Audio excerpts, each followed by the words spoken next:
Bussy Anand அவர்கள் இந்த தலைமறைவிலிருந்து வெளியே வந்த பிறகு அவர் சொன்ன விஷயம் என்பது, இனிமேலும் நான் எங்கேயும் அவரை கூட்டிட்டு போற தயாராக இல்லை.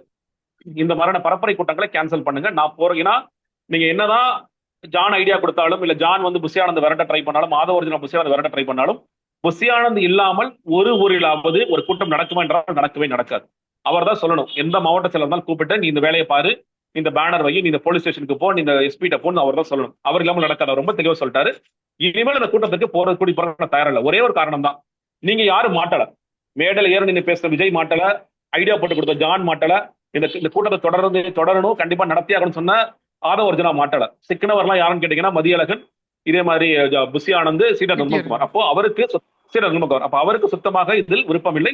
இனிமேலும் இந்த மாதிரியான பரப்புரை கூட்டங்களுக்கு நான் அழைத்து போக தயாராக இல்லைன்னு சொல்லிட்டார். அவர் என்ன சொல்றாருன்னா, சம்மன் கொடுத்துறேன். ஆமா, அதான் அதுக்கு அடுத்து அலைவாரு. ஜான் வந்து என்ன சொல்றாருன்னா, கூப்பிட்டு நீங்க பழையபடி அறிக்கைகள் கொடுங்க, பத்திரிகை அறிக்கைகள் கொடுங்க, அதோட முடிச்சுக்கங்க. அதை தாண்டி இந்த பரப்புரை கூட்டங்கள் என்பது வேண்டாம். தேர்தல் நேரத்துல என்ன பண்ணணுங்கிறது அப்புறம் பாத்துக்கலாம் அப்படிங்கறதான் புஷி ஆனந்த் சொல்லிருக்கிற version. Eagle electronics festival off discount sale. Home appliances and kitchen appliances, பர்னிச்சர்கள் என அனைத்தும் சென்னையிலேயே மிக குறைந்த விலையில்.